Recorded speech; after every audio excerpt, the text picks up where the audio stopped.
5 ইসলাম ব্যাংকের গ্রাহকদের টাকা তুলতে সম্মিলিত ইসলাম ব্যাংকের আন্ডারে একটি নতুন অ্যাকাউন্ট খুলতে হবে। এই বিষয়ে একটি গুরুত্বপূর্ণ আপডেট রয়েছে, যে বিষয়গুলি আমরা আজকের এই ভিডিওতে স্টেপ বাই স্টেপ জানানোর চেষ্টা করব।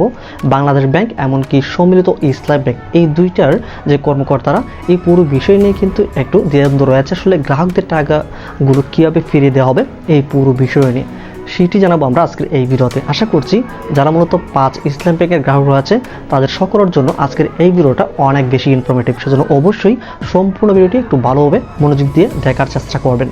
চলে যাবো মূল ভিডিওতে। তার আগে ছোট্ট একটা রিকোয়েস্ট করবো, এখন যারা আমাদের চ্যানেলে নতুন, চ্যানেলটিকে সাবস্ক্রাইব করেননি, অবশ্যই চ্যানেলটিকে সাবস্ক্রাইব করে রাখুন পরবর্তী সকল আপডেট তথ্যগুলিকে পাওয়ার জন্য। এছাড়া ভিডিওটিকে লাইক দিয়ে এমনকি ভিডিওটিকে শেয়ার করে রাখবেন, যেন আপনার একটি শেয়ার থেকে আরও অনেক মানুষ উপকৃত হতে পারে। তো চলুন এবার আমরা এখন স্টেপ বাই স্টেপ পুরো বিষয়টি জানাচ্ছি।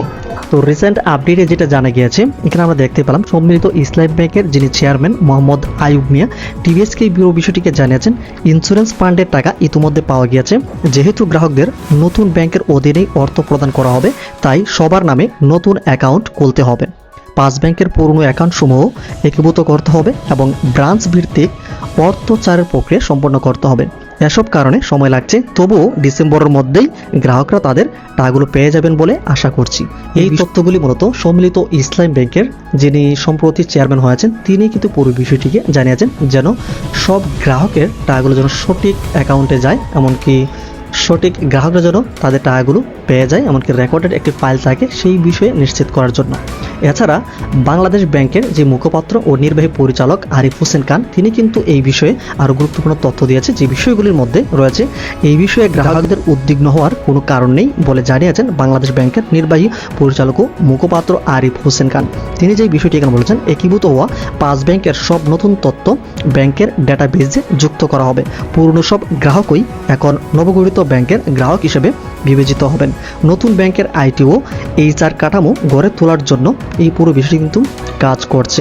এছাড়া এখানে তিনি বলেন, যে ব্যাংকের গ্রাহক তিনি তার নিজের ব্যাংক থেকেই টাকা পাবেন। এক ব্যাংকের গ্রাহককে অন্য ব্যাংক থেকে টাকা দেওয়ার প্রশ্নই আসে না।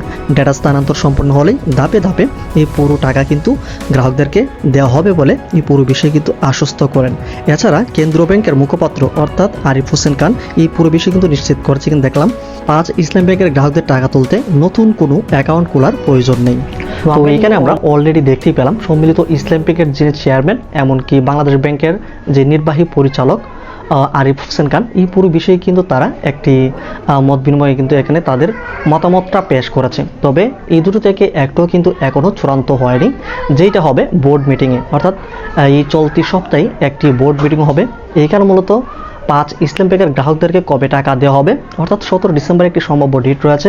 এই তারিখেও কিন্তু সকল কাজগুলো গুছিয়ে নেওয়া যায়, কিংবা যদি পেমেন্ট আটকে যাওয়ার মতো যদি কোনো ধরনের প্রবলেম ক্রিয়েট না করে সেক্ষেত্রে কিন্তু 17 ডিসেম্বরে আশা করা যাচ্ছে তাদের টাকাগুলো পেয়ে যাবে। তো আসলে কোন পদ্ধতিতে পাবে, পুরাতন ব্যাংকে নাকি আসলে নতুন কোনো ব্যাংক করতে হবে কিনা, এই বিষয়ে কিন্তু বোর্ড মিটিংয়ে এই পুরো বিষয়টি কিন্তু ফয়সালা হয়ে যাবে। তো আমরা যখন এই পুরো বিষয়টি জানতে পারবো আমরা কিন্তু সাথে সাথে আপনাদেরকে সাথে সাথে জানানোর চেষ্টা করব। সেজন্য আমাদের এই চ্যানেলটিকে সাবস্ক্রাইব করে রাখুন আর ভিডিওতে লাইক দিয়ে ভিডিওটিকে শেয়ার করে রাখুন, যেন আরও অনেক মানুষজন উপকৃত হতে পারে। দেখা হচ্ছে আপনাদের সাথে পরবর্তী নতুন একটা ভিডিওতে। ততক্ষণ মতো ভালো থাকবেন, সুস্থ থাকবেন, ধন্যবাদ।